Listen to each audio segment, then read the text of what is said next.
All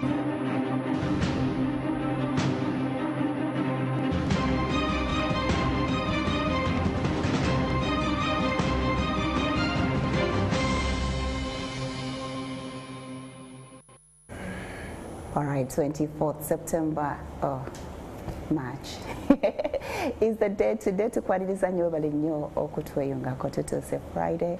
It's a bit cold outside, but yeah, work has to move. Tukwaniriza nnyo bali okutweyungako leero ku Lwokutaano nga 24. Happy birthday Athena Ruby Sevume.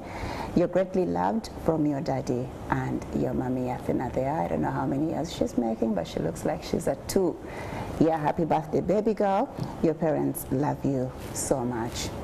Okay, also, I wish for you on your birthday, whatever you ask, may you receive. Whatever you seek, may you find. Whatever you wish, may it be fulfilled on your birthday and always. Happy birthday, Mirembe Mildred from Yiga Fahad.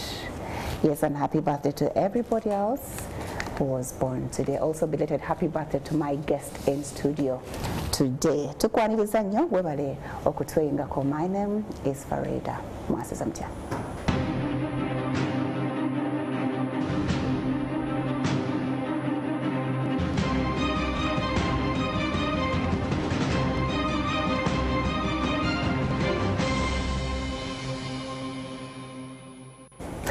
Okay, once again, thank you so much for joining us. Tutuusedde okulira emboozi y'omwami gwe tubadde tulaba ku TV, tulira ku radio, n'okumulaba nga ali mu different activities eziri political and all. Naye nga twagala okumanya what makes him who he is. I'm talking about the Deputy Spokesperson, National Unity Platform. He is a lawyer by profession. Yasomesaako out of passion and maybe passing time. Yes, he's a former member of parliament candidate. Oh yeah, candidate. But they did. Maybe next time. We're talking about Waiswa Mufumbiro. Mufumbiro. Like the mountain. Yeah. You know Mount Mufumbiro? Yes. Yes. Kubasinzira? Asiko basinzira. Jajjange Mufumbiro senior agalamidde emayuge ate erinnya lye bampa kuba nze first born ewa taata wange. Okay, first born. So erinnya eryo lya first born bani gamba feba first born bakuzaala weka oli namuwangula nze yasooka ofuluma ekkoza osinziddamu kyobula nze Waiswa. Kwaniriza nnyo. Thank you so much for coming to share your story. I am humbled that I'm here. Yes. Naye ng'erinnya ery'eddiini gwani olina ery'eddiini? Nze Alex, nze George. Nze Alex Waiswa George Mufumbiro. Okay. So you feel you're a mountain. Do you feel it in you? No, I don't. Okay. Yeah. Bakuzaala eri ewaffe eryeri Busoga. Because tubuuza tutya? Kode yo baliyo Mutya. Okay. Muliyo Mutya agafeeyo. 10 That thing I always find it funny. 10 mulala. 10 ndala. 10 ndala. Not 10 mulala. Mulala is more of a person, but 10 ndala. This is the number. Yeah. Okay. Ndala is 1. Yes. Chinisesa is how the pronunciation. Kubanga Luganda n'Olusoga bafaanaganamu. This one is completely different. Luganda is more of broken Lusoga. No, Lusoga is more broken Luganda. Depending on where you see it from. And who is saying. Yeah. How is your teen, bro? He's very, very good. I guess he's on TV watching. Arabikanga are completely different from you. He's not different. People think he's different, but he's not. In fact, he inspires me. He's my #1 critic. Yeah, if I do anything funny, he's one guy who'll call and say, you know what, that's not us. He's my confidant. He's everything. If I have him, I have the world. Okay. Yeah. Ogambi mwe firstborn. Yeah, I would say so. Omanyi nze ndi nakulira mu family ewa culture value. So ffe twakula abaana bangi ng'ate bonna babeera baani. So I don't always want to take a position out of kubanga nabe nakula nga mpita baba, but okulira awamu nti this is the birth, tuli 6 and I'm the first born. Nga bw'oyagadde tukyongereko ne muganda wange tenywa. Nalongo ne Salongo. Baba nyumiza when you were born and the stories that happened either before or after, did they expect twins? Oba balabirawo? A surprise. It came in as a surprise because in our family I don't think there are a lot of twins. But my father is a very different man. He's a very lucky man, and I believe God had to give him everything. That's why he gave us the twins. Okumuwa abalongo kati nze musumbuwa ne kata musumbuwa. Just imagine singa ina nzize nkanga nza musumbuwa. So kugamba aina shaka mzoba. Yeah, aina shaka mzoba. But he's lucky because we are here. We have grown up.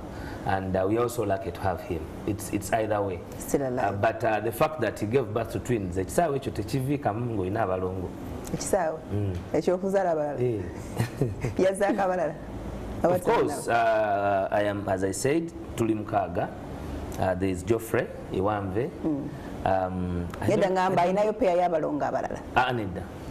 Nebojja mwegi. Kimala? Farida si kyangu. Oba tokyali wa bulijjo? Oba tokyali wa bulijjo. Okay, mami Nalongo gyali? Gyali mami. Mami gyali mukyala mpambanyi nnyo. Era olumu nawulirako omu ng'amunyumyako n'enseka. Ani ng'amunyumya? Mu kibuga muno mubamu abanyumya emboozi. Ng'akimanyi? Nga tamumanyi naye nga tamanyi mami? Nga tamanyi mami. Nga talina gw'amanyi. Lwaki bannayuganda tukola ebintu ebyo? N'olimba abantu b'otuzizza mu kasanga. Ate n'omusajja mukulu. Alina n'ebirevu. Oba otegedde otya? Ng'ebirevu si biddugavu. Farida ndeka. Kati ng'abagamba ki? Yagamba mama wange mulamuzi. Mama wange si mulamuzi. Kyova olaba nti oluusi bwe twogera oli tamanya nti ababulira be bangi era awo bakugirako obwesige. Naga bw'aba agambye maama oyo omulamuzi nga si mulamuzi kitegeeza bwe kyayogera aba alimba.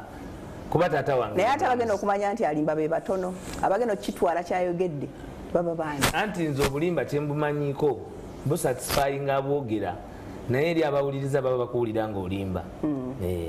Tikyoka nkikuba Farida buli obeera awantu n'olimba okujja nga oli mu banovice bali abakuwuliriza n'abakulaba bamanya nti Farida ekyayogedde kyaki. Yeah, it's facts will always be facts.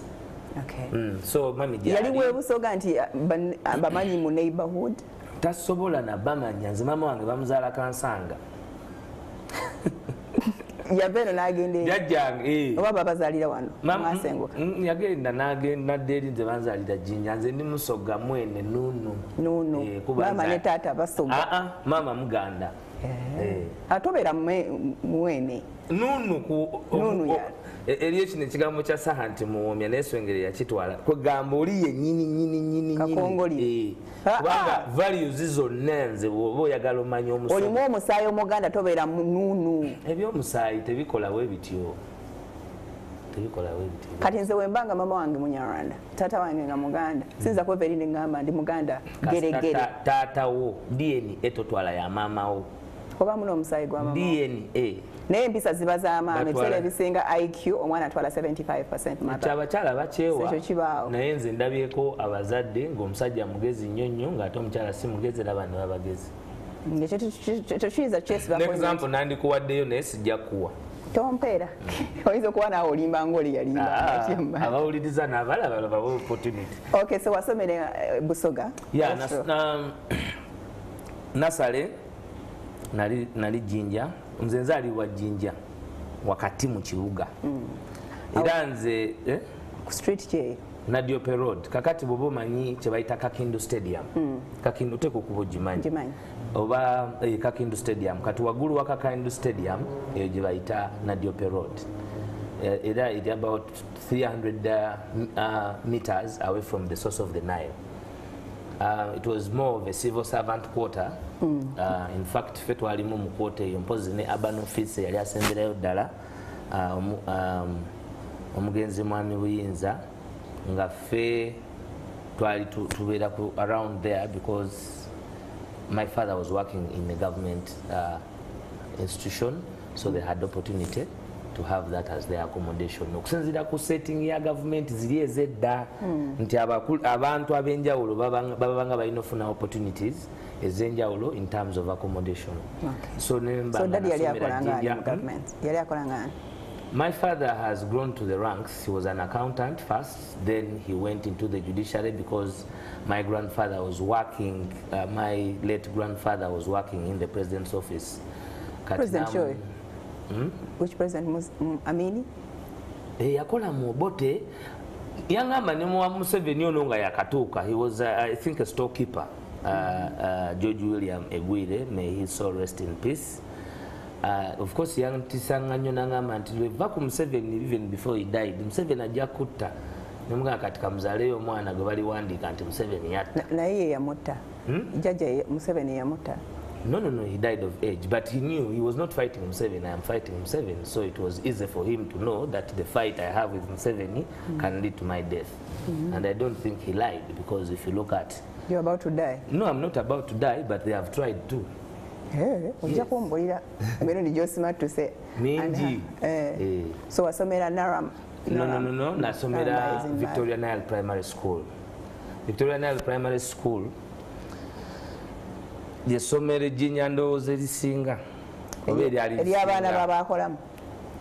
I think tebyali baana bakolamu lyawanga nnyo opportunity abaana ababa civil servant nenga standard yali ya waggulu.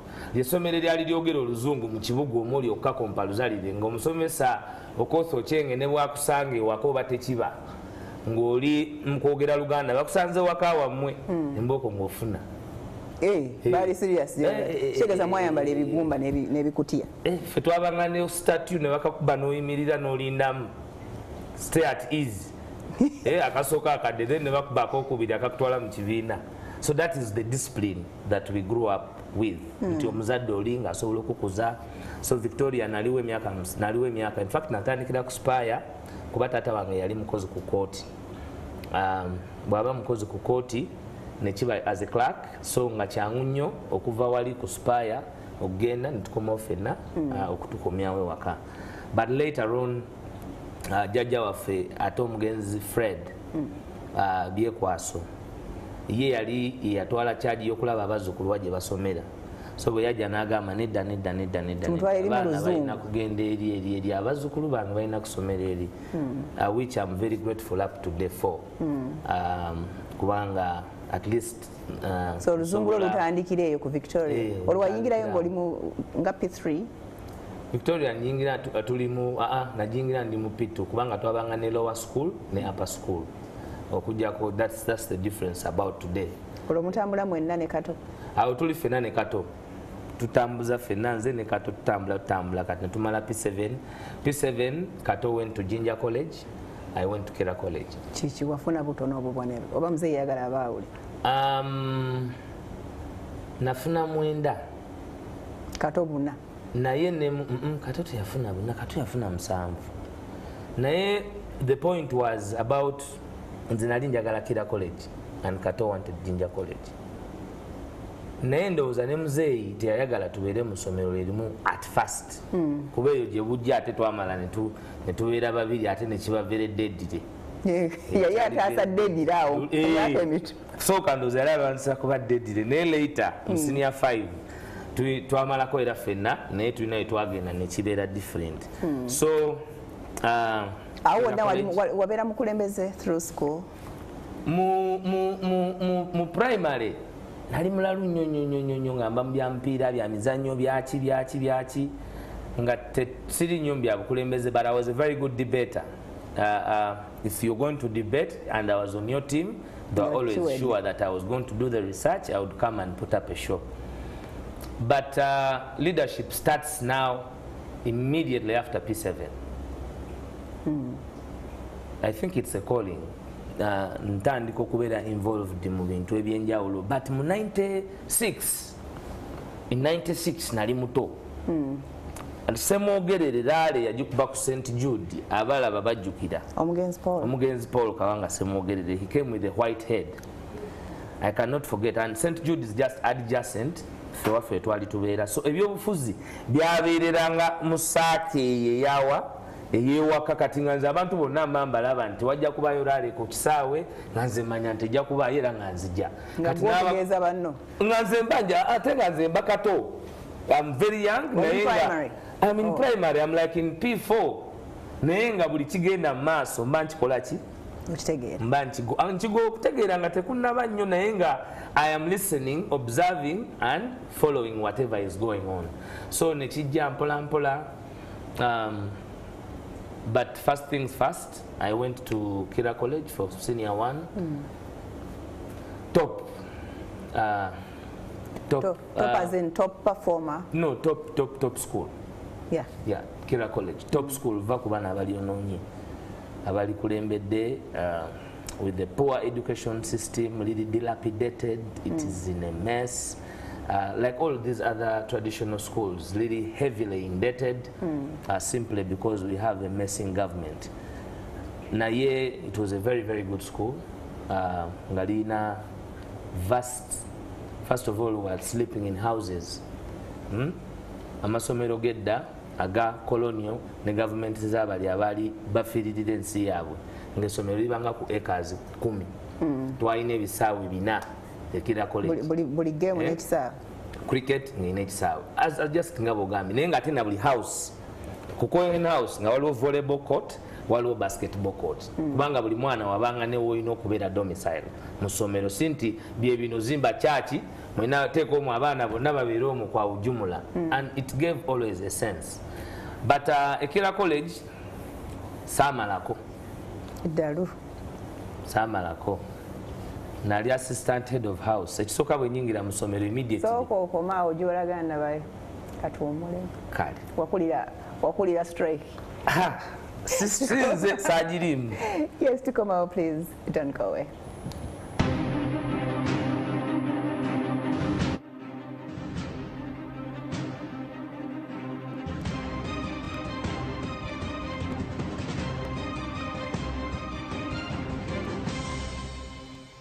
Yes, once again, thank you so much for keeping it MWASUZE MUTYA. We are live on Spark TV and NTV, also live on Facebook and YouTube. Mufumbiro. Waiswa is who we have Alex. Yes, speed. Bakugo bakusomero. Wali olyagala nnyo? Mwezi obutalyagala essomero erina ebisinze nali sportsman. Nga activities zonna nzirimu nga ndi all round student mu drama nze wuyo mugundi nze wuyo nga you don't look like you can do drama. I didn't only do drama, I even wrote. Hey. I wrote. I have a play. We even had a play in Kampala here that we cast in Kampala with Honorable Kazibwe Bashir Mbazira about AIDS, the floods of tears. It is on. Well, Bashir knows more about it. He took later charge of that whole thing. Nae, it must be online. So yes, so drama you are excellent in academics, sports. I can't say I was excellent in academics because well. I would be a pilot, but I was doing well because the schools I went to always also My did dear, not want. Lawyers sibangu basoma ebitabo byabwe. You don't just be a lawyer. Chokolanze ntudde wano. Nange nandiyagadde okuba mu court. It's the best course in the world because you are protected and you fully understand the whims of the legal regime with whatever you're doing. But I think it has been abused by the system here, that it is no longer fashionable the way it is supposed to be. Okay. So wakuba abasomesa ne bakugoba ebo. Sakuba abasomesa baleta twalina headmaster nga bamuyita Mr. Isabiri. Kati nga he's the darling of every child. Kati ne baleta headmaster nga avudde directly mu ssomero eddala litwali tukompitinga nalyo erya Busoga College mweri bamuyitanga Mulongo. Bwe baleeta headmaster oyo teyategeera baana ne system nayagala abeere radical akyuse ebintu so abaana ne babeera ne descent. Now for me from the time I entered in senior 1 ekisooka olunaku lwe nasooka okuyingira mu senior 1 olweggulo natuuka ssaawa nga 10 and I came 2 weeks after abaana nga bamaze otandika. Kati ne ngenda, but fortunately my uncle Hannington Kasaga was the head prefect at the time. He's now in the US. Kakati abato senior 1 tebasoma n'aba senior 5 oba 6. So ye wadde yali head prefect ngera sisobola kufuna opportunity kola ki yali mu senior 6 so ngenda mu bato gye basomera bwe ntuuka mu bato gye basomera munaye Faridde olweggulo sinnafuna nagwe nyumya naye abaana nga emboozi nyingi kuba tetwalina waaka tetwalina kiriwo prefect owedda ng'embooka agikwata ng'ogalamira naawe ne bakukuba njikira batukusanga amayinja ate nga mwabangamu abakulukulu kwegamba nga basobola okuwa punishment tusobola ofuna ogujampinga olweggulo lwonna kakati nga batuzingireko awo nga we tutudde ndi mupya muli mu mboozi wakati siri mumpuliriza n'abaana sinnabamanya yesi ndi munyumya naye n'emboozi sinakola ki wali otandika kugifumba sinnawona contribution naye nga wali ogirina nga sinagifuna of course osobola okutandika okwennyonnyolako oba n'emboozi naawe n'oteekawo eyiyo ng'ab'emboko tebatusazeeko anti ekyo ekiro buli omu yamanya nti eriyo yazze naye mu badduka ate yasinga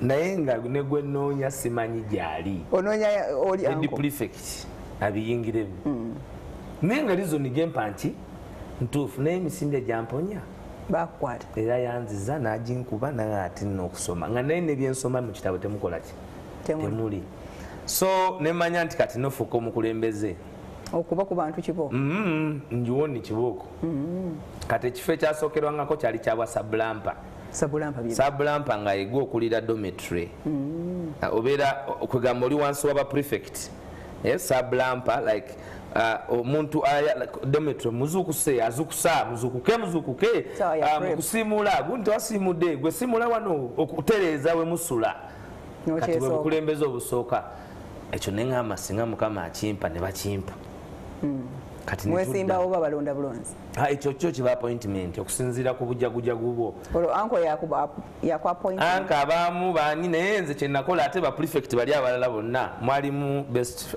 friend wange ate Sebunya Herbert Kirumira nga ye head of house kati nga yabugaba kati ate nze ngo ye best friend wange kati nga byali prefect sibiri mfunyeyo alai omulala kati ne babumpa naye nembeera muganzi mbaana tuba tuli awo tukulonda kutuse ngenze muranka nenesima ku bifo bibiri mu senior 3 bakikiriza assistant head anti nze buli wabe obaza nze kyensinga okukola kusoma teeka webyo byembandiko kati wasoma nga kikirizibwa eno wengwa mpitawo wange nayinamu embiranye n'omuntu omu kati n'agenda eri nga tetuli mu house yemu nga yali mu agure kati nenjagala mulage nti wadde neyo mu agure gyoli wadde oyagala bwa assistant furniture nange kambugyeko nabo nsobola okuwangulayo wadde gyoli kuba muteeka tewali kiŋŋaana so wali mu lutalo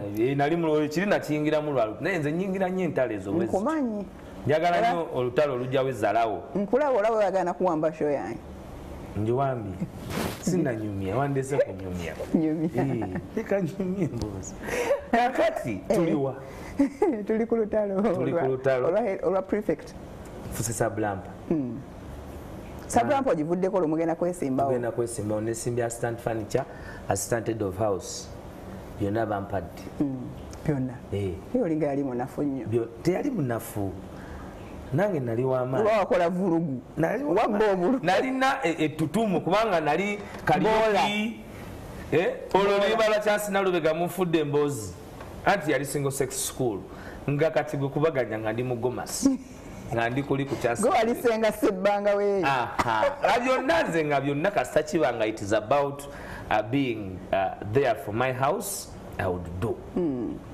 so nenfuka assistant head of house wa Cohen House.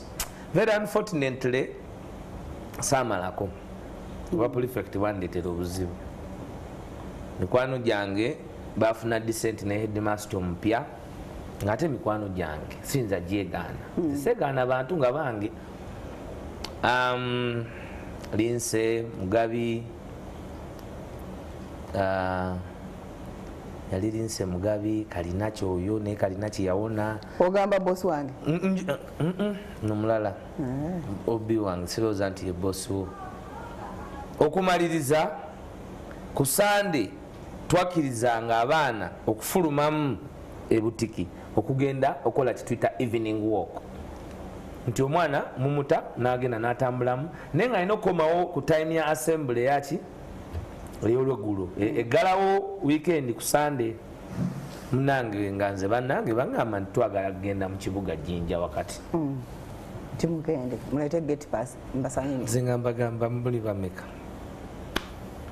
kumbe waliwo olukwero kwokyaki essomero olwokuba headmaster aliwo tebakanya naye naye ate mu lisiti gye balina ba headmaster mu baana be batagenda kukuba ne ba prefect abataliimu okubonereza nze erinnya lyange lyokka lirikola ki bali bagenda kuba ssomero lyonna abaana nga balina descent ey'amaanyi ku radicalism empya eyali etandise of which bali batuufu because okuva ku olwo essomero lyagenda down road ate bali batuufu bati okuva ono bwe yajja okuva Esabire bwe yagenda the school never progressed nga bwe yali erigi yava nalyo lyalifu it was a competitor school Busoga College mwiri kati I think he was a deputy there kati nga tugamba naye bakwata batya deputy ne bambaletera oweri ne bamuleta nti atafuge eri netwala kogamwamuganirawo n'abasomesa you contributed to the downfall I did contribute not you as you but the students kwakasita muteekawo embeera the school has been the downfall of the school has been as a result of the Ministry of Education headed by the Minister of Education that you know neriri nalyo lyagwa gye yava eririwa gonna galina ebizibu bye bimu Ministry of Education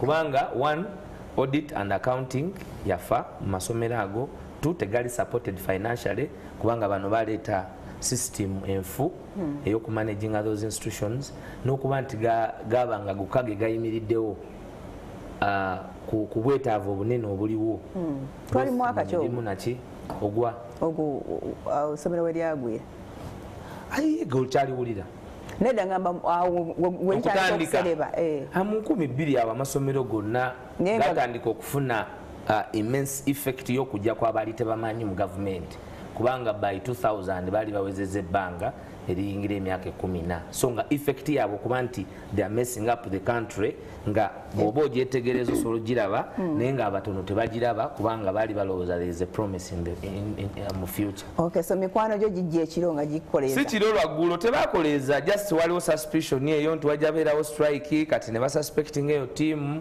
nga yeyafulumye so ne batugamba nti tukomewo mu holiday ne basooka batuwa suspension tuleta abazadde ne tuleta abazadde kati nze ate ekyangobya kuseka nga deputy headmaster ansomera omusango nti nze naseka my father was there so he saw it that I was not naye siina buzibu mu ensonga nemba nga nali dismissed of course nga nina omusango nti nali nate abaana ogenda ate nange nagenda nembasinkanayo but it was not a crime kubanga every Sunday evening the whole school was free to have that evening ndoza nakati practice yo bachajina it was a very beautiful practice ngekuwa self discipline kakati mzee wange yali akolera Masaka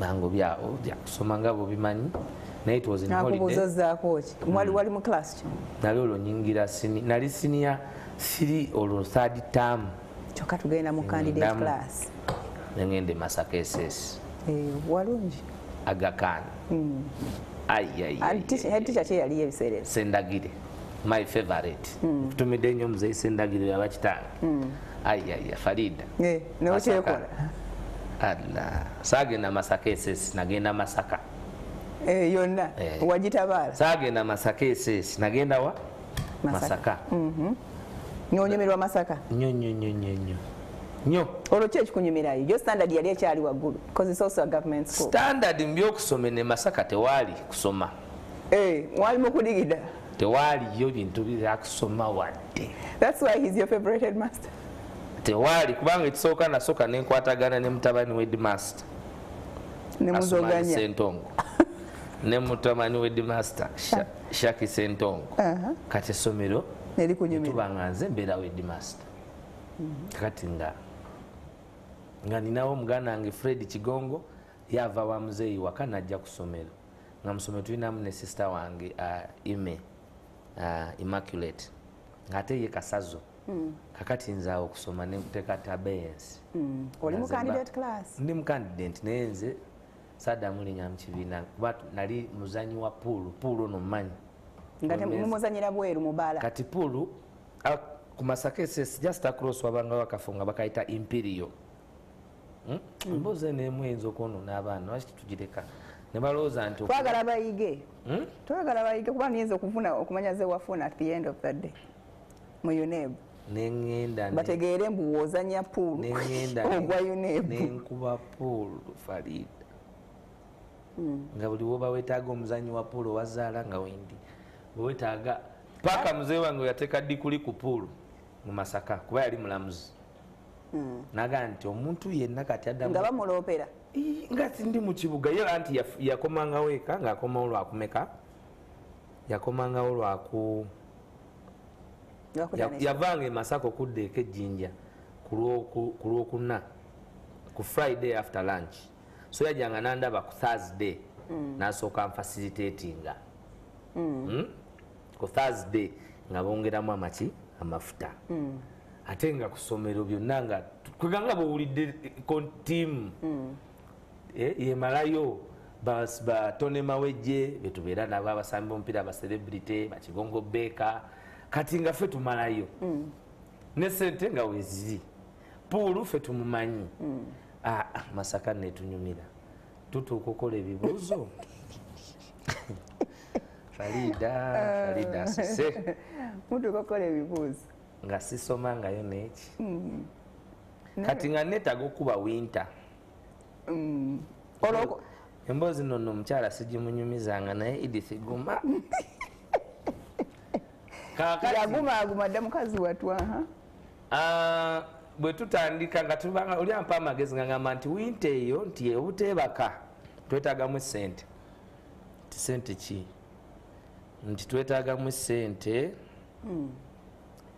ez'okuba nti tuba nebyetuba nabyo ekiro mayirungi bwemuba mugalya temwebaka kubanga abaana abali be nasoma nabo gye bali bwe sibyogera bajja gamba nti ki emboozi eyo yonna tebadde Farida nga tuli amayirungi temwagatta mwenjaga teyali musupply waliwo omwana omuwalabu omusomaali bamwita Abdul Karim mugagga nnyo kati Abdul Karim kutumidde nnyo twali naye mu Kiyembe we nakolera mu Kiyembe nga tulya kakoola tugaane okukola ki okwebaka nga tetusoma nga temubitegeera nga tuba tetusoma Farida ate bwemala okugalya otulo tukuluma so twakeranga ku makya nga tugenda mu bibuuzo naye nga tuli bakoowo kati kyokanga olweggulo oteekako please don't disturb ng'obiwandiika because Ekira college nali nsomye nga it was strict so from senior 1 to senior 3 nga syllabus chemistry nakomako moral concept we nayingira mu kibiina Masaka musomesa nambuza bino nambuza biri nangamba ngalamire nga nti nenzi sigenda kubeera science kiki ngenda mu chemistry nodduka eyo nenfuluma saddayo noyingira geography ebyo byonna nze nali namanya nti I'll be a lawyer anyway because I was following my dad so namanya bima nalina okusoma from day one nga tubeeraawo nga ebibuuzo tubikola so at the end of the day bifulu nga bibe tubikoze tubimaze nga bifuluma taata wange ali Masaka nze muzeeyi wange goba omanyi oyo ebintu aba abigoberera anti tebirwawo nti bifulumi ng'ojjukira olwo olutambi luli lwonna olw'obutasoma ebbanga eryo lyonna n'ebibuuzo byewakoze kato yaliwa kati ali bishop ali ku bishop naye Jinja college bamugobayo lwaki yo bayakola ki kati oyagalanga nnyo omupiira byali byakugenda kusamba mupiira nga talina lukusa so ebibuuzo taata agenda okufuna results nga ndi mu second grade nenjegaana nogasi bibyo namugamba muzeezo si zange nalina 31 32 ate nga wosazeeko nalina 32 ate nsalako wano basalirawo wano musalako ate baba bakulaba bino ebintu byetwogera era obayo nga twabitadde dda ba witness babitadde dda ku nze sirimba munnange I have no reason to because I am me so 32 nga webuuza ngenda kusoma nga nkubira muzeeyi wange mukambwe nnyo jjukira buli kimu yali yakimpa Farida nga mugamba sasulayo sente bali makinge si byebyo bye nawandiika naye nga biki bye bali makinga Farida laba bwe bali makinga ne bidda tewaliwo yo omuntu omukulu yali yakola dda history we ng'agamba kasita abikoze kati awo nga munoonya essomero gyodda tunoonya essomero kibadde important nnyo abaana omanya nti okunoonya essomero kyali kikulu okulaga nti taata wange nali mumenye. yakuleka olinoonya? Ate nga nze nyinza odinoonya owesifo aba ali awo nga bamugambye nti Lugazi mixed mu masomero agasomesa kati. Lugazi nga njogera kuba kibo eyo ne bakutwala eba saagendayo nzeka olwo batupeyalinze nze ne Kato. ye yafuna meka? Unfortunately kati saawa zino siyinza zijjukira engeri gye saagala kulimba. Ani yasinga ku munne? Yansinga. Yansinga. Tugambye nze eri saayi nayo bizinensi wadde kyemanyi nti yansinga mu S4 ne mu P7 aze nansinga mu bibuuzo ne mu senior 6 yansinga kakati nga he's very intelligent by the way. I believe he's more intelligent than I am if I'm intelligent anyway. Nga tuyingire Lugazi tuyingide bameka babiri betuyingire Lugazi kati bwoba wasomera kwaga kan golimanyi bakuzaala buddu nsula opposite awo mu Soweto Nekira college ate ye Masaka nti nawambako kimanya luluzo ate nawambako kimanya mbyomupiira netukwata essomero ddama netulituuza wansi kubanga bali bawagira ab'ekasasa batulabise kwaga kan netu ate mboko yanyoka mu Masaka omwo yali amaanyi. Polisi ngeze ate polisi fe twali tutya polisi kusomera. Ani yali akubani? Ffe nga ffe tu disciplininga bali abaagala bali abakimanya bless sacrament. Twali tubasuubira okuba bali inferior to us era nga tubasuubira nti interests zaabwe zina kuba zaffe. Kati essomero eddala bwe lyajja bo ne bawagira ki? Liri eddala. Tonne Maweja ali kunyumiza wamukyazaako ali ku emboozi teyagingamba bakigongo beeka anti bo bangamba mu kisaawe. Kigongo Beka yalo. Kigongo Beka musambi wa mpira yali musambi wa mpira naye kati akola ku TVM ndoza NBS Sports. So tuyingire Lugazi twayingira mu budde baana nga bangi holu mpanvu bweti Katogo senior 6 wa senior 5 wasi tugamba ne Kato ne n'essomero liba litya lino bwetiti nga ne customer tuli kasa tuli babiri ate waite banga tono nnyo tufunye mukwano gwaffe wejinja Gulama Abdalla timu ekuzoolo kati tufuna abantu nga mukaaga kakati mu masomero gali twalabanga Premier League neka tulaba Premier League so ngomupiira ate ffe tuli bantu ba mpiira nnyo kato wa Arsenal ebiseera ebya Arsenal ngekuba gwengoli waki nze ndi wa Liverpool never walk alone kakati Arsenal yali esamba ku weekend ne babama TV tewali TV wali tewali nawo ogamba nti onaagisaba kuba teyaliwo ebintu byali bya kusoma kuyita kiboko kusoma bikonde tewaliwo kirala kyonna ebikonde ebyammwe ebyengumi headmaster nga yakuba ebikonde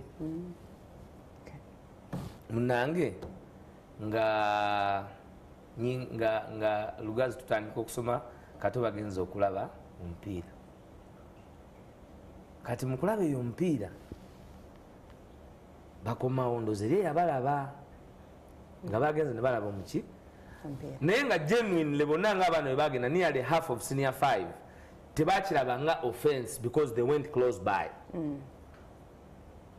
Yali time ya class weekend tetunatandika na kusoma mwakatuuka waliyo omupiira gwa Arsenal mukiriko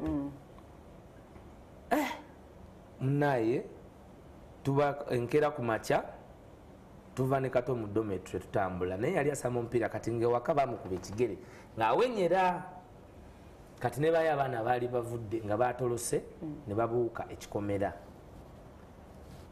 tutambula tugenda mu class nga group we tutambula ng'oli ajabo akwata Kato mbuse wafulumye watolose Kato ekimuwenyeza yeyabuse ava kubuuka kisenge nga mpulira ddala nga kyayogera kyabuki kyabujega kasuka kituufu nti Kato nga bamutwala nga ngamba agenda ffe tugenze mu class tutuuka mu class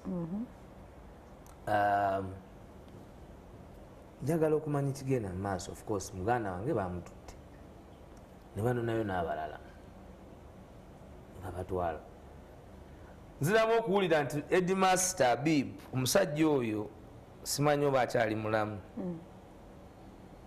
Habibu naye y'omu ku bantu abandeetera okulowooza nti omuntu olina okulwana ennyo no influencinga decisions ze bazinfluencingira okutereeza ensi naggalira abaana abato mu office najjamu omusipi natandika obbakuba ebikonde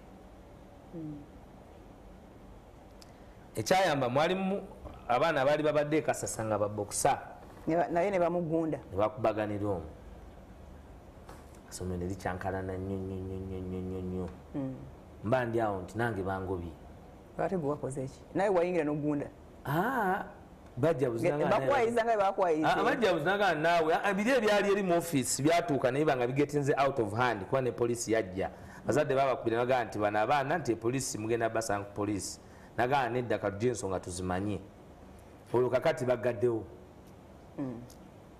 nze bagamba nti tebanaba kumusaavinga naye oledde tutegedde twakasasula omutitimbe gw'essente nga bwogumanyi nenga nayenze guno taata wange sente zino zasasudde bwati bano batubbi waliyo dulama nga nze mbirimu era nabiyingidde dda neŋamba abaana eŋoma zonna muzisale basale nejambya bazisole negirita kubanga lwaki ono atubba tetulinawo musango bateekato babakubye eri nga neŋandi buno buyaye kale nemumenya eŋoma fenna naffe awo kati batunona saawa nga 10 naye tolaba nti Abibu yali mukubi wa kikonde Muzeeyi Mufumbiro yatukaliga giri Waiswa obonyebonye mu nsi Faride batukuba giri babalyoka musala mutya engoma z'essomero kati naye olabye bw'olyani feya ng'olabye kyangoma ng'oli omusajja atira muganda wange mu ofiisi kikirizibwa musala mutya mwandiyingidde naawe n'omugunda bagaddewo singa bali tebagaddewo twali tukoze mobilization ebyo byandiweddewo naye era byamala ne biggwawo kubanga era kyawaawala nnyo era neŋŋamba kyekimu ku bintu ebyali binwanisa lumunzi gye nkyogereko it is not right omuntu ng'olina abaana b'omuntu noba treatinga that way whatever the circumstance ate nze nzikiriza tesomero lirina obuvunaanyizibwa okuteekateeka omuntu omwana we bamukuwanga muto it's you supposed to oli waatali to do it than naye kirungi naye omwana wa S5 kaba muto nnyo bivuddewo naye tomukuba bikonde gw'omanya Abibu yali yenkana musajja ddala giant nga bakikuba yali dismissed naye oba suspension twali tuyinza kuddayo erugazi naffe twagamba Muzeeyi nti wano tumaze naye week says record kati umulemu. All right, taking a break to come out of our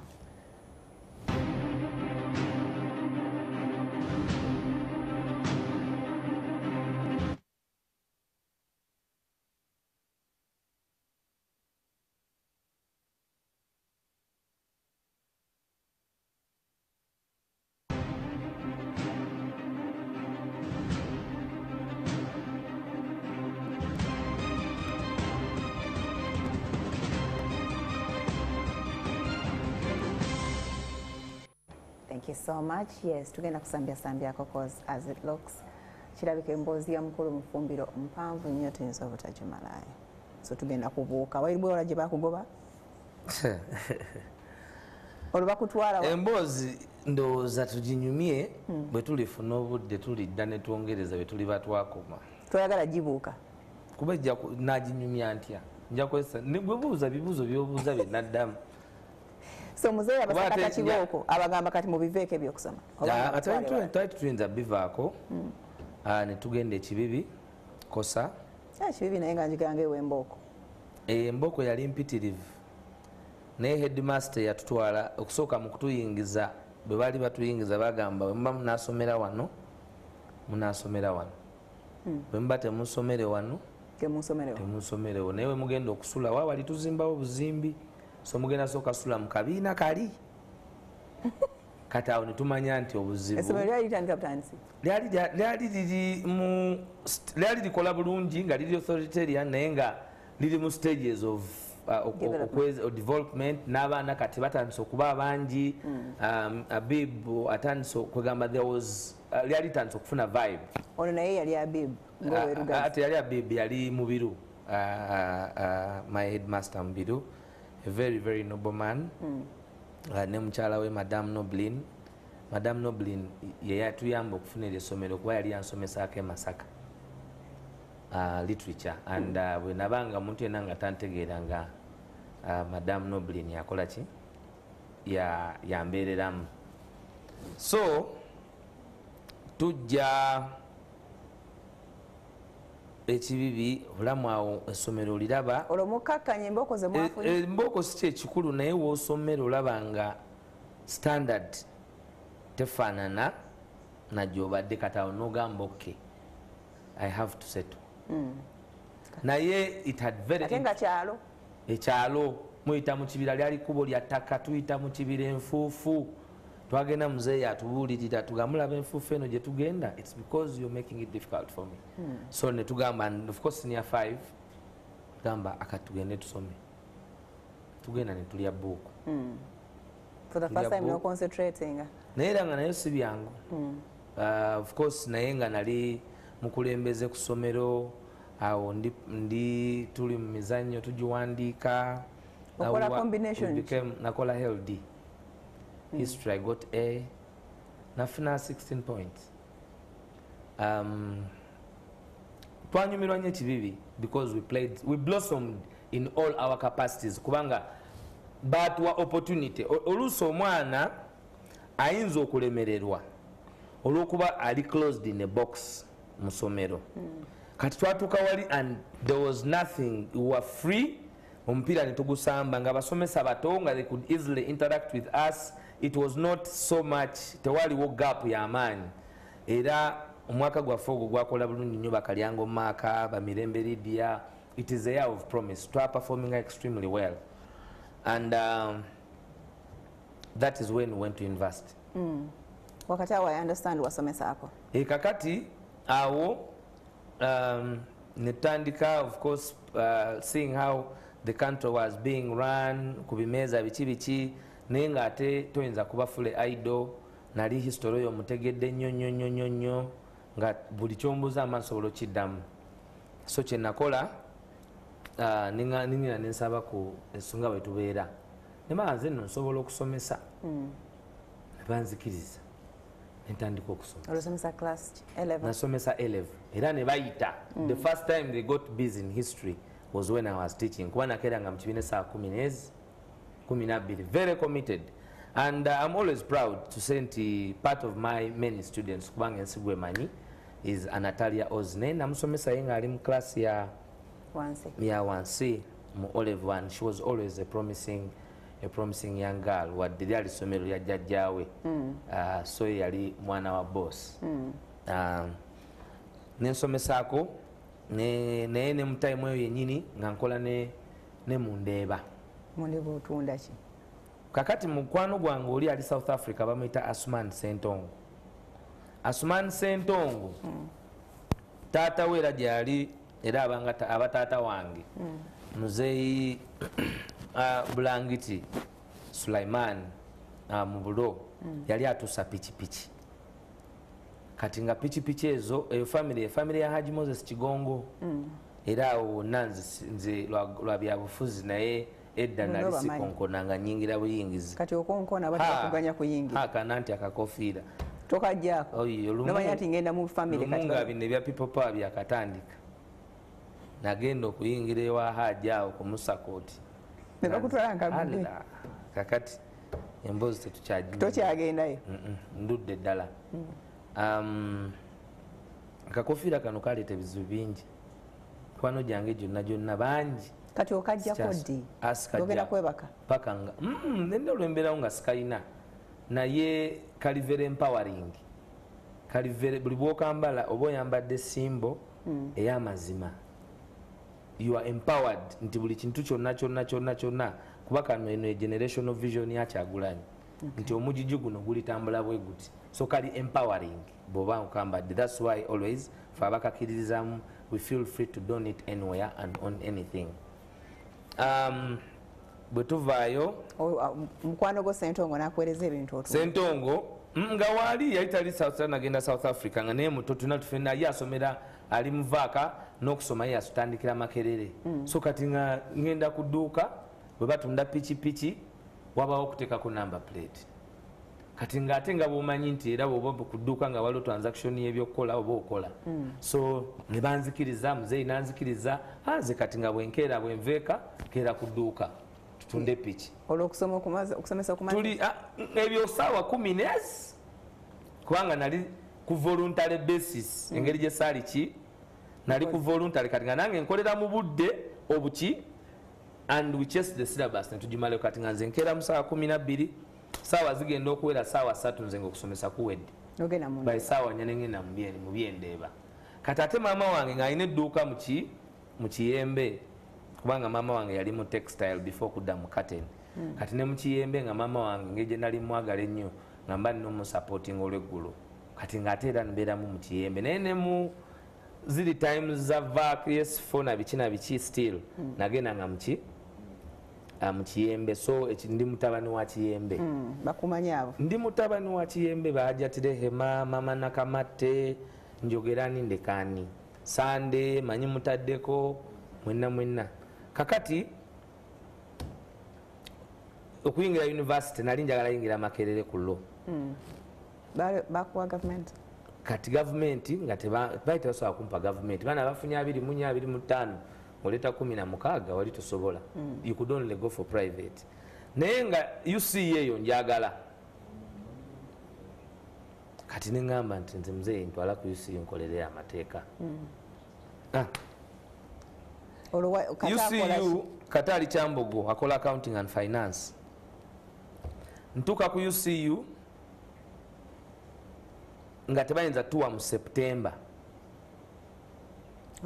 kubanga yali ejjudde. Naye nga bagenda tuwa basobola tuwa mu January kuba balina intakes 2 September ne January. September nga ye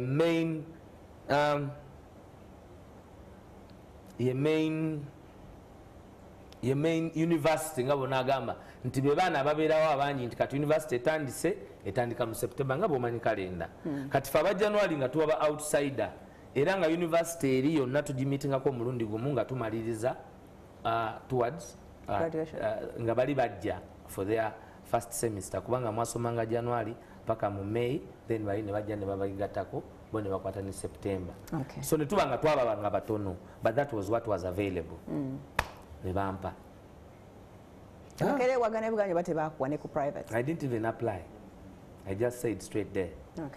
Ne bampa nitandika okusoma ndi mu first year.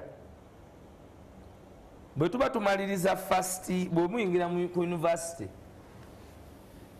wabawo okulonda okuba kugenda okuba guild president. Wesimbawo kati ndi mu first year mbiwuliriza bigenda maaso. Kati ffe tugenda okujja nga balonda dda mwe balondera ffe bagenda okulonda mu ttaamu emwe balondera ffe yebemaliriza. So in most cases mba temumanyi politics aliwo kuba bali baba bakampaininga before. But that's unfair. It was not unfair. Wa January yaita suubirwa kwesimbawo. Mwabanga bola mature entry nti omwana wa mature entry omwana agenza okukola masters ayinza kugamba yabanga bakulu nga bantu bakulu beba mu class. September mwana atandika inabeera mu September full time. Naye kati nze njagala genda ku UCU January intake yeriwo gye batwadde ne courses zabanga ziyamba abantu abakola eza January intake. Law was just exception. Natuyingira university kati mu last semester campaign olwo zigenda tandika eya first year last semester. Asanga omwami namugambye bikwesimbawo bino bibeera biti yangamba kwesimbawo bategeka ne bakuba akalulu naye system eba yategeka dde omuki omuntu tatengetegeka eti anti eba yategeka abaana baba bamanyi agenda okuddako. Kwesimbawo nga kutuuka kakati awo nga bakola campaign ffe tugenda olwo nagamba bannange Waiswa Manzani Najibu Mujuzi Dankani ngambagamba ngenda kwesimba kuba president. Waliyo n'omuwala bamuyita Jane Mande. All those are lawyers. Omaze okutegeera goba suubira sinamutegeera ngenda kwesimba kuba president. Tuli mu holiday ffe eri campaign zikola ki zitojera naye ebyoku nomination bitandika ffe era tukoze ki tuze, but it is not expected nti there will be a January student to even desire to be okujjako kulembera mu gundi yaabwe nga tubeera ku nsonga olwo weesize eki wali ofunye abantu sinaba wadde wonna naye olwo tugenze tusisinkanye omwami kati is a member of parliament bamuyita council Honorable Okirol John Bosco ne Ocheng was a reverend kubanga lide essomero lyali mu theology nga mulimu ne ba reverend nga ngamba nti ye bamuwadde obwa president kubanga yali law student ali mu third year nze nakamala first semester oba first year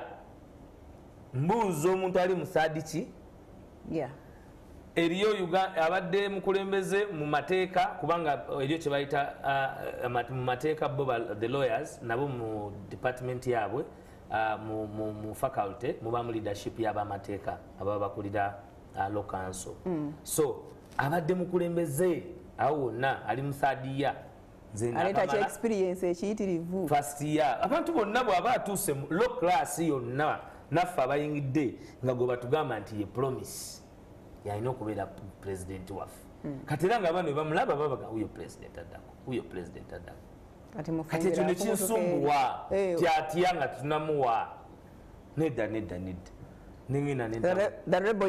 nentakula constitution tulina Waiswa Manzani Najibu Mujuzi netugamba ya Girudien eryetya tugenda osoma akawaayiro nga kagamba nti omwana anaabanga mu mwaka ogwokubiri amaze omwaka gwe ogusooka anakkirizibwanga okwesimbawo n'ogiggala omwana anaabanga amaze omwaka ogukola ki ogusooka kitegeeza because normally courses are 3 years and law was the last course they introduced at the university so they didn't change the law to mean that one would be wali wetaaga okwesimbawo nga you are in your second last year to live obutasobola ateekawo mbeera yakuddamu kwesimbawo kubeera mu constitution tekyalimu obunafu bwali bwaba obutakyusa constitution kati nze ffe nga tukiraba nga tukitaputa nga tubuuza ebisaanizo bye byetaaga biriki kyekisooka baagala confirmation card yokuba nga bakusaako emikono nze emikono eyaginzisaako yali bishop eyo nga ngiina nga ngamba mutiikinge ekyokubiri olina okuba nga omaze omwaka ogwo kati nga eyo point of contention omaze omwaka ogwo olina okuba nga wamaze omwaka mulamba the constitution was saying that one must have finished a whole year the whole year kubanga in second year it means you have 1 year to go to third year and then leave the university now the lawyers do 4 years omuba ntegeera kakati 4 years nga tukeera ku makya nga etteeka liri ku ffe wadde ffe twali tugenda kubanga olwo tukyalinayo emyaka emirala si gutya gumu because olwo twali tufuuka ba leaders in second year and yet we had third year simanyi oba nfuna ne fourth year but the leadership is elected in both second but for the lawyers in third year so it was possible for me to come in third year ngeno ogamba nende emboozi endwisanze naidedda kakati nga tiimu njigamba banagenda kwesimbawo balino muwulidde gye twogerera eri bitojera nga nzija mu kibuga taata simugambye mama simugambye nga ngenda ku eyo wansi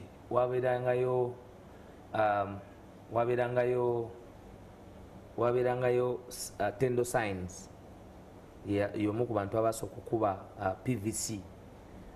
PVC tundubaali ziriko ekifaananyi ky'omuntu kuba edda twasibanga lugoye wandiika ebigambo notekayo kati tuli PVC kakati nga nti kino si kyekinaasinga nga nkola PVC sina suit jukira olindoza nebya campaign material tabidiko is assured eri biri sure naye ku gate batekawo engoye already zimaze okumpiera omwaka bo nze sina olukati ngange nina okuyingira olwo lwaki tofunayo ku kifo ekyo wansi nsi oli lwaki agamba nti ye president yani yamulonda wali owakanya buwakanya ngati ani yamulonda tukiyingire tukikayane nga munange nga tuyingira race ndeta ekifaananyi kiriko PVC Waiswa Alex political firebrand gwe wali woba olaga owulirize nga nkiteeka ku gate jukira kiriko kifaananyi bali bonna tebalina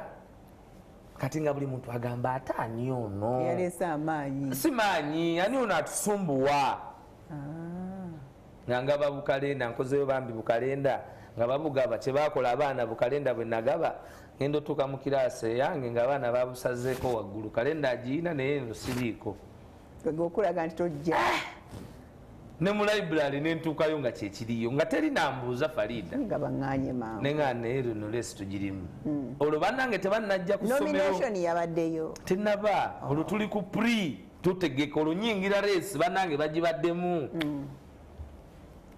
naye nga bwemanvudde abawuliriza bagamba Waiswa ono kutumuwa omukisa anti olwo nga demand zentadde ku university gwozimanyi muba mutya abayizi nga temulina university bus eyo egenda kuba nsonga esooka abantu bonna n'amasomero ga primary galina eyo nsonga abaana ne bagiraba nga nsonga I give them a very good campaign abaana abobuwala ekisooka it was compulsory okubeera mu hostel kati nga naye tebalaba TV and at that time wabangayo soaps ezo ezakabi passions biki kati nze nenzija nembanyonyola ezo soaps nti nazo bajja ziraba eri gye babeera ne mu dining nja kubateeramu embeera and you know what that could mean okuba nti nali mbimanyi kakati nga tubeeraawo tutandika nga tugenda mu nomination bannange nga bajja olwo January olwo ekola ki ejja naye ngaerinnya olwo kati abantu baliwulira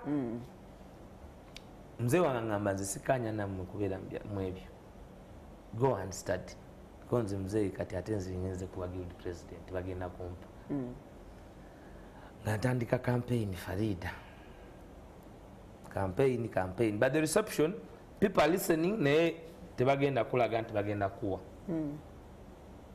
nga tula ne ba timu yange kansora Manzani kansona Najibu nga tutula nga tuteesa nga tugaka tukola tutya campaign eno okubeera amaanyi abantu batuwulirize nga twagala ffe tuwuliriza kuba twalina campaign yaffe ne Babyamugisha. My assistant was called Babyamugisha Moses. He now stood for presidency. Yes, that was my personal assistant. FDC? I don't know that he's still there. Awelanga ffe tuli FDC kubanga nze I have been with the change, the moving the system. Kakati tutandise campaigns zaffe tugenze ku nomination day. Nomination day Farida abaana nga bali ne sente. Jukira nze taata tampagira. Naye ninayo tiimu gye nasoma naye ekibibi mulimu Bafaruku Kalumba, Bakawooya, baani bo nga bajjanga wa nina gango esobola yo okujjanga ku university ne tubeera ffenna ne bampeeyo support. Kati nga tuka ku nomination day. Nomination tetulinawo mmotoka, sina mmotoka, tetulina ssente. Ngamba kati ebidongo bino biyinza otusumbwa tufune bandi. Brass band. Band ejja kuleetera abantu tufokasingako kuba buli mwana yali alina band alina brass band alina ebidongo nga balina buli kintu affe tukome kuki band twagijjeyo bwayise nenjikuba emukono netutandika campaign tugenda ku nomination nzaze ne band byesuuti yange ya white nga bangamba tojja nominating eyo confirmation yonfu ujali uyenasa nga bagamba nnayanasa ng'akacyankalano katandika ku university kaali kakodyo si kakodyo baŋŋaanye olwo bali bakoseza kakodyo kozola bali baagala teekawo kakodyo bagaana okunominatinga kubanga etteeka balaba nti kuba basooka kuteeka ne tulemerako awo nga nze mpitawo kati naga nti abya confirmation tumugiremu awo kubanga nga tewabangawo muntu waggume asobola kaayanya status quo nga naye ne staff abatandise okumpuliza olwede bampagira nga ne ba DVC bali kusaidia yange nga bagana okunominatinga kola ensonga nga zijulirewa Vice Chancellor Professor Nolo yali muzungu. Professor Nolo nga atuyita okukakanya embeera nga tugamba nti kati mpresenting ng'oligino zine ebbaluwa z'ababasaako emikono baba bakyali balamu. Agamba ekyo layisi nga tuddaka nga Jinja tukubayo masimu mu St. Andrews Church. Bishop yali wali bulungi nnyo kyomya nga tufuna bintu byonna nga ku Monday bireetebwa ku university nga mba nominated nga buli mwana yeewuunya yanominatingiddwa atya. Oli yali omu oba naye yali alina abamusinga? Wali waliyo Patience oyo naye yali wanjawulo nnyo kuba naye twali mu mwaka gwe gumu but she was a September student. Waliyo omuvubuka eyesimba eyo ow'NRM eyesimba Entebbe bamuyita Shaka. Waliyo kugamba mfunzo balinga bali bakola wa 9 candidates at first.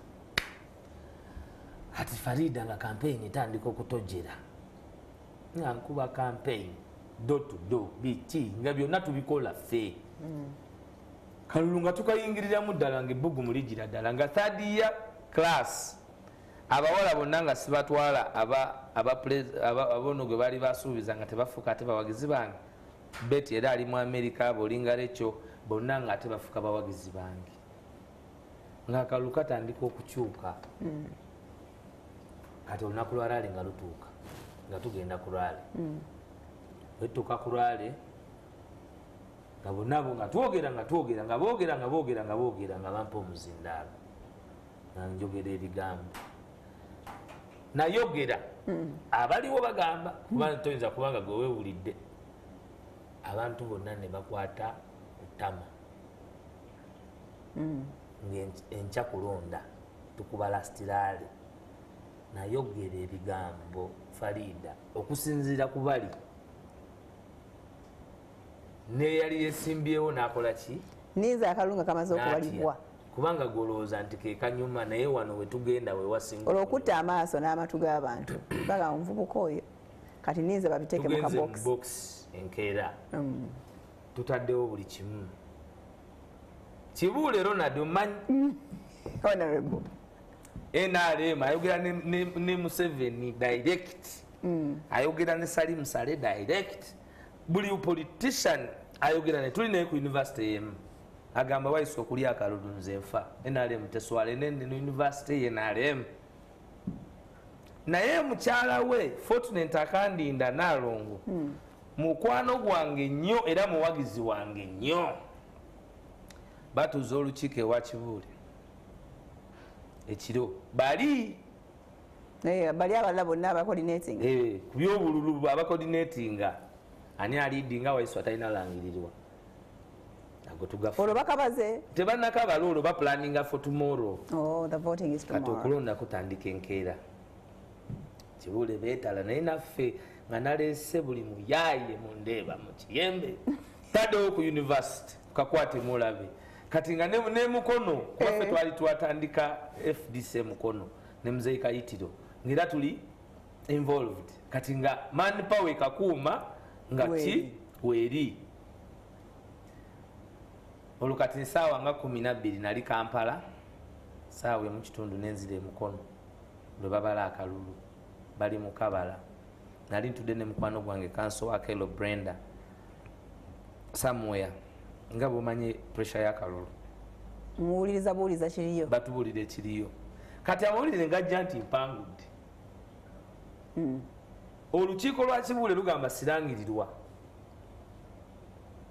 n'amasanyalaze bakole ki owangulidde ku bitundu bimeka olwo waliwo ebitundu ebyangu okuwangula sinaba manyi oba mpangudde naye kampu yekugamba kino kiwedde ntandika okupesinga nti tukimaze kampu y'Okero Bosco naye ejaguza nti naye ekikola ki Kibuule yeetala okwekutula balagira bajjeko amasanyalaze Mukono yonna Kibuule oyo yalina amaanyi gwe Farida kankubuulire olaba abantu amaanyi wano Kibuule oyo yalina amaanyi gwomanyi okugjako amasanyalaze mu district because of a university, a private university ng'ate talina kyali nga is a student yali student awo nga student emukono okay bagajjeko naye ffe bagajjako nitumanya tubagala tubba kati batuuka okulangirira nenyanguwa ku university nga oli percentage gyafunye temuweesa wa guild president nga teweza 51 ngaafunye 50 yalinga mu 49 kati nga nze mudiridde ne 30 what nali mudiridde awo era nga mu 30s so kati guno omusanvu tukoze eki mwegase omusanvu ogubadde gwesimbyewo tugugjewo tusigadde tuli aba bali balwana okulangirira oli awa 49 balwana okuteekako ki naye tetulina kuwumula mulowooze kati katuwumule mbadde njagala okumanya eyawangula oba yafuga katuwumulemu katono nnyo tukomewo.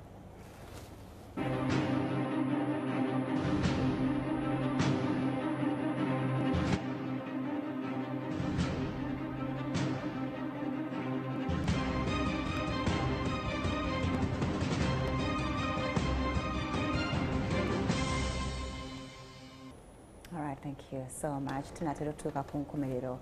Ndowooza ekyo ekitundu ekisooka eky'emboozi ya Waiswa Mufumbiro. Mukoze neti okubiri? Tugenda kukirowoozaako. So kyoba otuyamba sambyako tukuwone next week. Next week?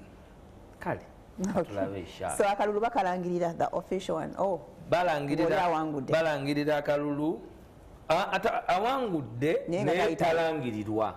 Kati bamulangirira talina langirirwa results bazirangirira ne basalawo nti balina ogambuli tukalina okuddibwamu olwo bano ababiri bagenda mu nsiike Kibuula atadde wali embeera nti balangirira oli nga bo bamanyi kati naye naffe ng'embeera gye tutadde wali Farida tooki nga zaakabeewuunya gye zaava kwaffe oli mukyala Kibuule yali yambuulidde nti amasannyalaze waliwo olukwe lukola ki lugajjako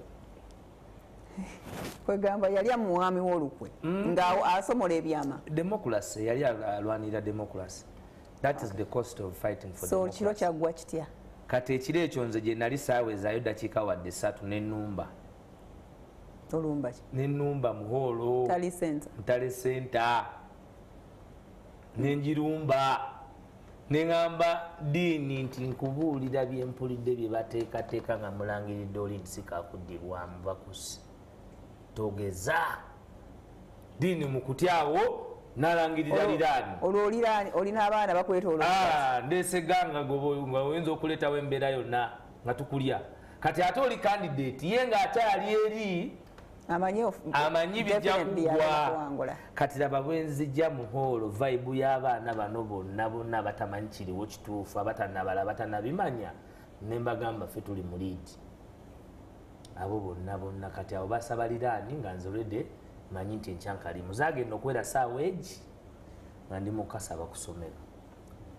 liraani yannaku nga meka ya munaku meka next week liraani tutandikaawo nenkanoonya nina enaku nga 4 naye ku Saturday nze zigenda owero saawa 8 nga Kibuule Ronald asitudde abaana bonna 8 abatutte wajeno Yoweri Kaguta Museveni bali nakasero babaakinga ono gwe ng'obalenge obeera information bagikuwadde information etambula nti bonna kati bali wa jjajja yabayina olwo kati nze nfuse project ya FDC bali project ya NRM tugamba kale naawo naye nga ne mu class abantu bali bamanyi nti nze nali mpagira Besigye era nze nga bw'oyogera ku Besigye omusomesa wange akyali mulamu kamya Dr. Ruweza, very good teachers. Era be bantu abayinza okunyinyonyolako my character if the public wants to see them. Bali no bomba manyi.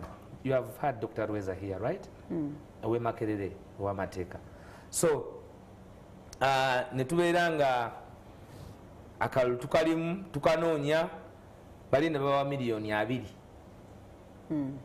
to come to the university. Ulide enguzi gyeva okwonoona ensi to come to the university and defeat Waiswa. Mawulire bwe twagafuna Katonda bw'atuyamba nga bali mu kkubo bajja okuva mu kufuna ssente okugabana kwaleeta ettabu ku Jokers kakati ne bagenga indisare ne beerangira ebisongofu kati nga bakandidate saabo mu bantu gwe nali netaga mbali besimbyewo ye Reverend Okyenge kubanga ekisooka yali Reverend nga support ye empa the clergy ekyokubiri nga he's an international student muna Kenya so nga ayogera Oluswahili kati nga Kenya Tanzania Rwanda bani bajja mukiririzamu kuba nabo bali bekozeemu kokase yaabwe nga General Museveni ye yamwina yamututedda ne university nga system kate kyasobola kunzikiriza era banga sanidde kufuuka guild president kwanga okoze fujja byenjo si fujja waliwo fujjo wano wagamba dini n'abantu bonga bakwetolodde ne campaign yange yali erumba nnyo nga eri factual byobasuubiza tebajja sobola delivering manje basi twali tusasula emitwalo 2.2 ngambye nti accountability centers ngenda kuddayo tukole audit tuzimanye mmeka ze tubanja university tubali tetukola tezikola nga bintu bingi. In fact audit ya university yalitanga about 200 million naye I will get there. Kakati tutuse mu kalulu katambudde eno kati system yonna kibula akola bwezi zingirire jukira uli ataddemu neki ne sente ebiseera ebyo nga political akola mu political office ya president bamuyita Moses Byaruhanga Honorable Moses Byaruhanga kati nga aina close touch ne kibule so ne secretariat desk ya Peace Mutunzo ya State House bonanga bali against me ne information njifuna so to cut the long story short tujja ku lunaku lwa okuba campaign saatawana nadda na bandi era ne tugenda we tukubira campaign ku University Field ne tusoka tukayana ni asooka okwogera nze nsooka gwosooka kati bali bonna bakandidate bali nono nga kugamba ng'olabira ddala nti bano bagenda kola ki naye ng'abaana kwolwo buli mwana azze kubajjukira abaana abamu baali balonda nga tebampulirangako naye nga bagamba oli akola ki oli Obama bampitanga Obama kakati nga tutuuka ku lunaku lwa campaign Farida nga mbagamba nze mba nsembayo bo nga baganze mba nsooka nga baganze kansembeyo nga ngamba nze bwe munsoosa bwe mala okwogera ngenda ng'ogenda nga bw'okyogedde nga bagamba nga nkola ki nga ngenda ngamba no problem kasa mumpadde olukusa kuba bali sure nti bali bonna baki bono nga bampa muzindaalo natandika na Luswahili olumenefu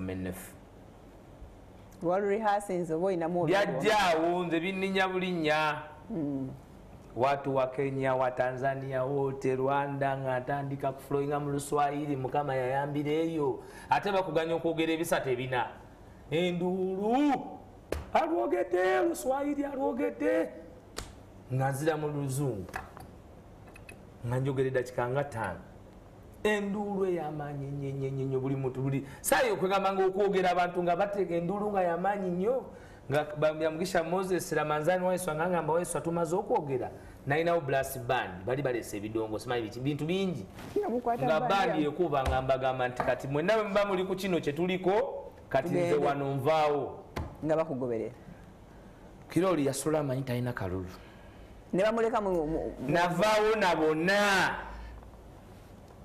University yonna awo byakoma ebyo bayayogera n'abaani paka nakati nyala mukama nyambe ndabe ku video naye gwe kyoba omanya nakokotawo bukokosi akalulu katuuka enkeera nga ngambye ng'ate enkeera tuli bakambwe kuba kati ng'olwo kiri ekyali wali ku final deku wali ku lunaku lw'okugera kuba buli muntu yagambanga toyina ssente toyina ki neekola ki genda ebigambo by'ogenda okwogerawo n'okwetegeka kwewetegesemu kyekikulu kolo nakuba ya blue ey'olutalo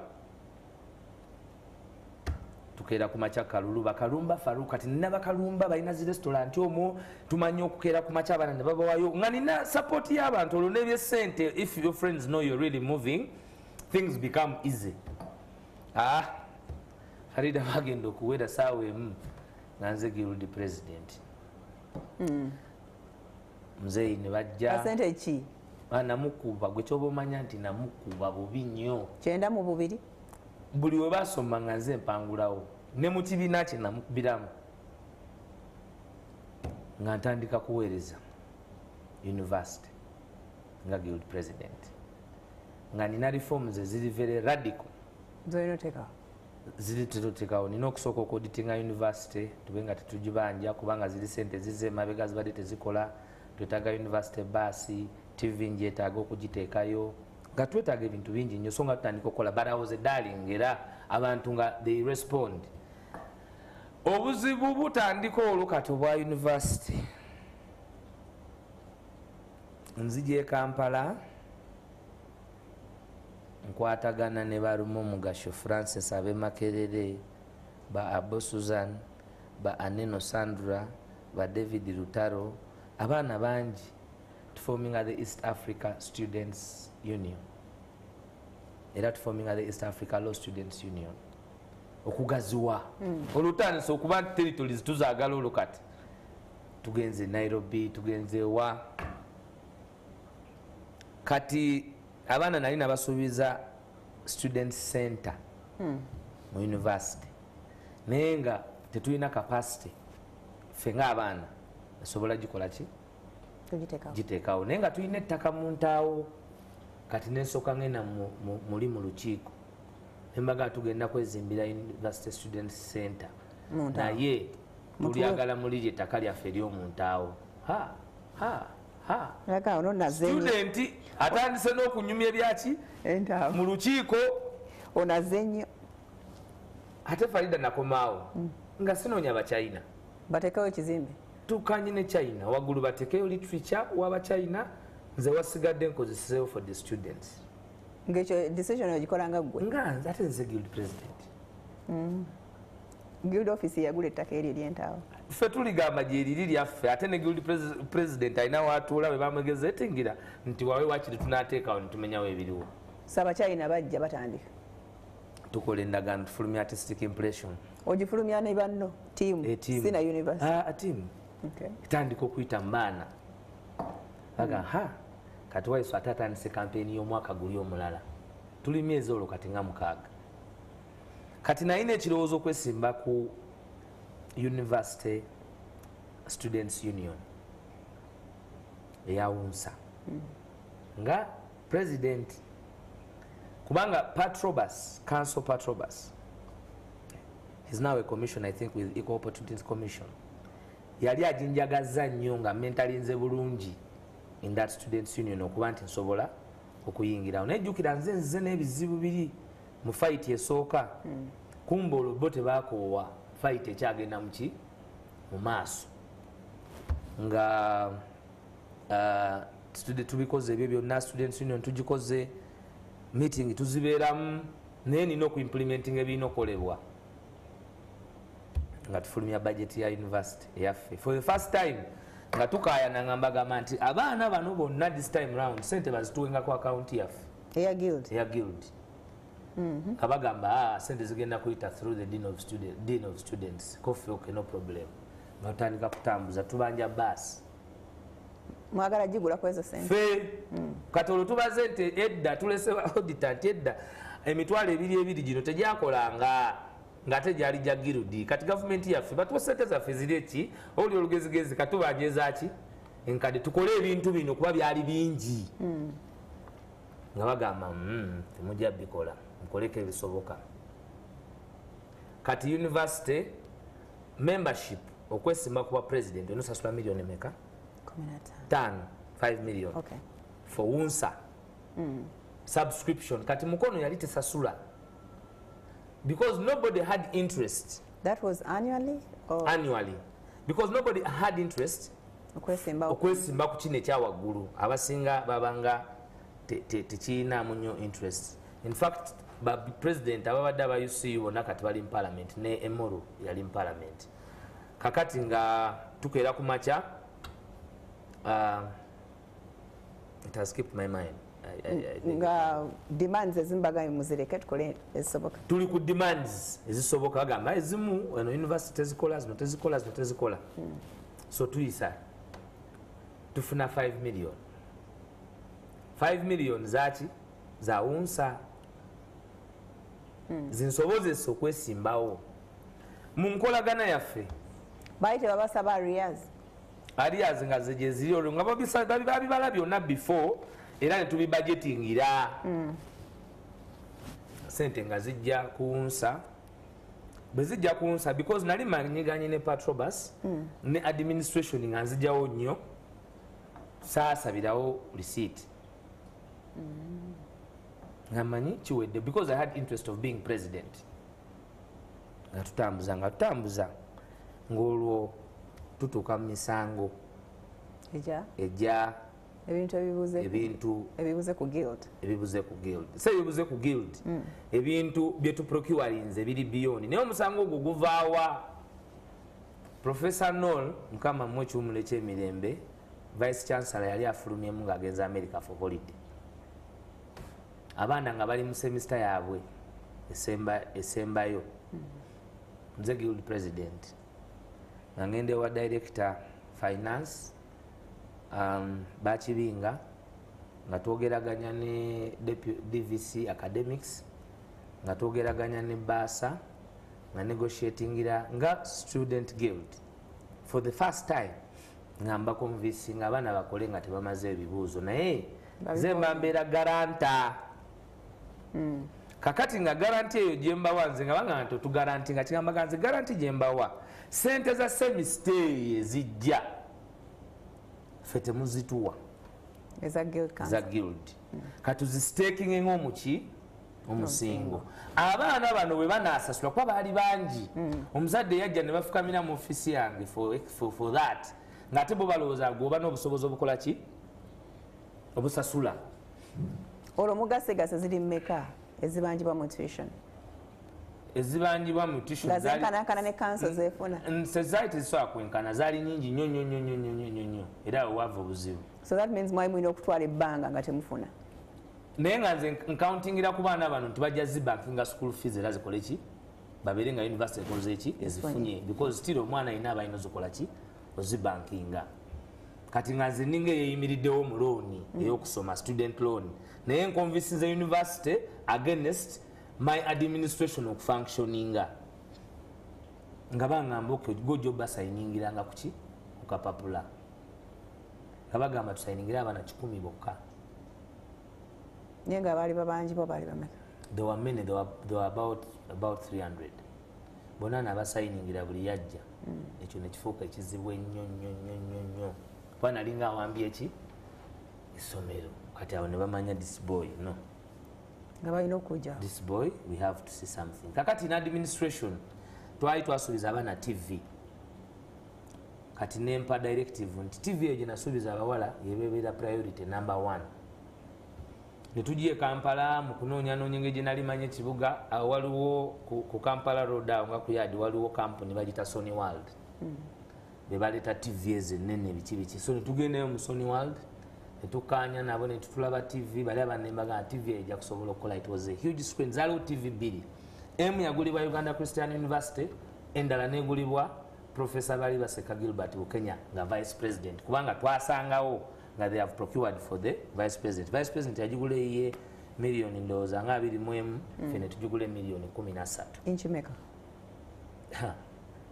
sinza kumanya inchi kati kuzijjukira naye abaana ba university bayinza okubulira today kuba kati balabyeko yali enkana bweti yali eyagala na kusingawo katono ndowooza kubanga yali erina genda mu hall where everybody could see and it was the first modern flat screen era yali ezze nesobola nogenda mu kisenge that is as way back as 2007 so my brother Mnawa Kenneth is now in Nairobi yali minister wange wa internal affairs ate nga yewange waguno naguli nga mutaskinga okumakinga sure nti ekyo kiri done bwe yajja Kampala nga baprocuringa TV TV ye million 13 gozimanyi muwonoona si kuwonoona teriyo exposure nga bakugamba teriyo tesobola kubeera yeye 13 olwo kiwandiikibwa nti mwabbye sente TV Waiswa baguze TV ya million 13 emmotoka ebiseera ebyo bazaalinga ku million 12 tekisoboka kaakati ebiseera ebyo ate nze nina emmotoka ya million 10 na meka 12 otunda emmotoka ozzeewo sente za bagamba tibasasula naye emmotoka mu kuforminga East Africa Students Union omuntu gwe twatuukirira okufandinga ebintu ebyo byonna yali Honorable Sam Kahamba Kuteesa. Of course later bamala ne tubanga it was a mistake from the start. Emboozi nefuuka y'amaanyi olwo abifandinga ku ddiiru ki jjukira oli muduuyi kati East Africa Students Union yali for all students barutaro the NRM ate ebyopposition Farida byakatandika byali kugamba Kibule later became my best friend. Emboozi nja kuginyumya mu maaso ndowooza nga tulina obudde so TV kuba nawulirako era omusajja omu ng'abyogera nga tabimanyi nti ate nabba TV nengakalira bona omusajja omukulu n'engeri ye gy'ataasoma sammalirako budde kakati procurement nga bakikayanya ng'efuuka no issue y'amaanyi gye nali ndowooza nti yakusaaga nga olwo bakola audit nga tuba n'omugwa between parliament the executive naye nga byonna nze nyimirira ne mbagamba I am the president, I am responsible. Nga mpita Munaawa munambulira story ya TV we yali. Munaawa ngampa story my brother nga story ntuufu eyiye gyampa nga ngamba naye nze bali bampa commissioni Abasoni World. Konze bakuwa nti okay no problem. I will stand with you because TV twali twagikola ki twagitesaako no sente nga twazisa okusalawo zisa twakola ki twaziyisa kati nga bakola audit bagenda okujja kuwunsa nga sente zasasulwa 2 weeks sente za unsa oba za TV za unsa olwo kati banoonya how to have me kati ye program bwe batuuka nga bafuna audit ya unsa nga patrobas sente zasasulwa ne receipt gyesirinaako obuvunanyizibwa tiyali written ku time bali gye balowooza gyalina okubeera written nga Professor Vice Chancellor Mpita nga ngamba Waiswa we are going to sack you Omunaawa is what? Munaawa Kenneth. Oh okay when ataskinga I need to know the truth about this. Is it you? Is it Munaawa? But I'm telling you, if it is Munaawa, tell me it is Munaawa. Ntunulira Professor ngamugamba nti I am the president. He works under my orders. He works under my order. This was done under my supervision. Since I move on because of whatever you are saying, you're not right. Ngamba, is that what you're saying? Tie. Ensonga za Giruudi ziyitiramu. Olwo tuli myezi emeka kuba president? Tuli mu half awo. Myezi nga 6. Naye baasi yagulibwa. Ebintu nga byonna nga bwe twabisuubiza kumpi byo nga tukoze eki. Eri abakyayina bazimba. Abakyayina eritaka olwo kati eyo tukyalwanagana mu nkiiko tebatandikanga kuzimba. Kati ndi wa Vice Chancellor. Nga bangamba nti kugwe ne Munaawa ngamba ganze ndi ne Munaawa because is my nze namu appointinga ate yakola kituufu kati nga balaba that is being disrespectful to stand on my point with my colleague and for my colleague naye nga that was the right thing. Okay. Wano tulinawo eddakiika nga baakugoba nga ku university professor batuuza olukiiko ensonga nga bazijja mu disciplinary committee y'abayizi nga bazeewa